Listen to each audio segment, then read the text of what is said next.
Sejarah masalah air minum. Program percepatan akses air minum yang aman untuk masyarakat telah dilakukan sejak tahun 1950-an. Dimulai dengan adanya percepatan peningkatan produksi air minum oleh pemerintah Kota Praja Jakarta dengan pembangunan instalasi berskala raksasa, yaitu IPA Pejompongan 1. Dari catatan sejarah ini, bisa kita ketahui bahwa perjuangan pelayanan air minum untuk masyarakat sering kalah dengan pesatnya laju pertumbuhan penduduk di Indonesia. Pelayanan air minum serta pengelolaan sanitasi lingkungan yang tidak layak mengakibatkan penurunan derajat kesehatan masyarakat. Menurut data dari Kementerian Kesehatan, masih terdapat 37 jenis penyakit tradisional yang berhubungan dengan air minum dan sanitasi lingkungan yang kurang layak, yang terbagi atas kelompok penyakit, yaitu waterborne disease, water-based disease, water-based disease, water-related disease, water-related vectors, dan vector-related disease menurut Kementerian PUPR tahun 2015. Sejarah masalah sanitasi. Sanitasi di Indonesia telah dilakukan sejak zaman kolonial Belanda, ketika pemerintah kolonial mengambil tindakan untuk mengatasi masalah kesehatan yang disebabkan oleh kondisi sanitasi yang buruk di kota-kota besar. Indonesia terus berkembang dengan berbagai program untuk meningkatkan kondisi sanitasi di seluruh negeri, termasuk melalui program air bersih, sanitasi dan kesehatan lingkungan, program lingkungan sehat, serta program sanitasi total berbasis masyarakat. Batasan masalah air minum dan sanitasi. Yang pertama, kualitas air minum yang buruk karena tercemar oleh berbagai zat kimia, bakteri, virus, atau logam berat. Yang kedua, jumlah sanitasi yang tidak memadai atau kurang, terutama di daerah pedesaan atau perkotaan pinggiran. Yang ketiga, praktik sanitasi yang buruk atau tidak aman dalam masyarakat, seperti buang air besar sembarangan, atau kurangnya kesadaran tentang pentingnya menjaga kebersihan lingkungan.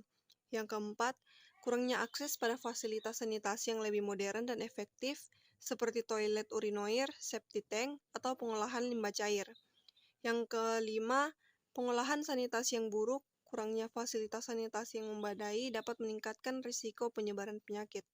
Yang keenam, krisis air. Perubahan iklim dan polusi lebih lanjut mengancam kelangkaan air bersih dan menyebabkan krisis air yang sudah mulai terjadi di berbagai negara. Yang ketujuh, ketersediaan fasilitas sanitasi yang tidak memadai seperti jamban atau toilet umum yang tidak dipelihara dengan baik. Faktor penyebab masalah air dan sanitasi. Yang pertama, kurangnya kesadaran dan pendidikan. Masih rendahnya pengetahuan masyarakat mengenai sanitasi dan dampaknya terhadap kesehatan dan kesejahteraan masyarakat. Masih banyak penduduk Indonesia yang buang air besar sembarangan, tentu menyebabkan buruknya kualitas sanitasi dan air bersih di Indonesia, terutama pada sumber-sumber air yang seharusnya menjadi sumber penghidupan warga. Yang kedua, kendala ekonomi, yaitu keterbatasan kemampuan ekonomi masyarakat yang menyebabkan mereka tidak mampu sama sekali membeli atau membangun fasilitas sanitasi. Yang ketiga, masih rendahnya kepedulian dan wawasan pemerintah, politikus, bahkan dunia usaha terhadap persoalan sanitasi yang menyebabkan kebijakan sanitasi selalu berada dalam prioritas bawah. Yang keempat, perilaku masyarakat belum mendukung perilaku hidup bersih dan sehat. Yang kelima, pertumbuhan penduduk yang cepat yang memperburuk kondisi pemenuhan kebutuhan air minum dan sanitasi. Yang terakhir, kurangnya akses terhadap air bersih dan sanitasi di daerah-daerah kumuh, pedesaan, dan daerah-daerah terpencil di Indonesia. Dari faktor penyebab yang tadi, dapat memberikan dampak buruk terhadap kesehatan seperti diare, kolera, disentri, tifus, dan polio. Upaya pengendalian secara umum. Yang pertama, perencanaan infrastruktur yang baik untuk memastikan pasokan air bersih dan sanitasi yang memadai. Peningkatan akses dan pemerataan pasokan air bersih dan sanitasi untuk masyarakat yang kurang mampu. Penyediaan informasi dan pendidikan tentang pentingnya air bersih dan sanitasi yang baik untuk kesehatan. Pengelolaan sumber daya air yang berkelanjutan untuk memastikan pasokan air yang memadai dan berkualitas. Memastikan sanitasi lingkungan yang baik dengan cara mengimbangkan sistem pengelolaan sampah menjaga kebersihan fasilitas sanitasi, dan mengontrol populasi serangga dan binatang pengganggu lainnya. Meningkatkan kesadaran masyarakat tentang pentingnya sanitasi dan air bersih melalui kampanye penyuluhan dan edukasi. Menerapkan peraturan dan standar sanitasi yang ketat terhadap pengusaha dan pemilik industri yang terkait dengan produksi air minum dan pengelolaan limbah.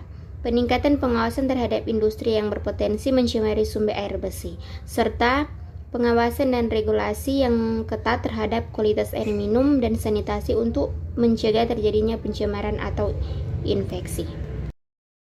Upaya pengendalian secara operasional. Yang pertama, menjamin ketahanan air melalui peningkatan pengetahuan, perubahan sikap, dan perilaku dalam pemanfaatan air minum dan pengelolaan sanitasi. Yang kedua, penyediaan infrastruktur, produktif, dan manajemen layanan melalui penerapan manajemen aset baik di perencanaan, penganggaran, dan investasi. Yang ketiga, penyelenggaraan sinergi air minum dan sanitasi yang dilakukan di tingkat nasional, provinsi, kabupaten atau kota, dan masyarakat.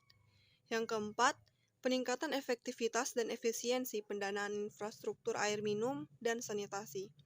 Yang kelima, meningkatkan peran rencana tata ruang sebagai pedoman dalam pemanfaatan ruang provinsi. Yang keenam, meningkatkan penyediaan dan kualitas layanan infrastruktur strategis. Kesimpulannya, air minum dan sanitasi merupakan kebutuhan dasar manusia yang harus terpenuhi untuk menjaga kesehatan dan kehidupan yang layak. Air minum yang bersih dan sanitasi yang layak sangat penting untuk kesehatan dan kesejahteraan masyarakat Indonesia. Buruknya kualitas air minum dan sanitasi dapat berisiko tinggi menyebabkan penyakit menular seperti diare, kolera, disentri, tifus, dan polio, yang kemudian dapat mempengaruhi penurunan derajat kesehatan masyarakat. Untuk menyelesaikan masalah air minum dan sanitasi di Indonesia, dibutuhkan upaya dan kerjasama dari pemerintah, masyarakat, dan berbagai pihak terkait lainnya.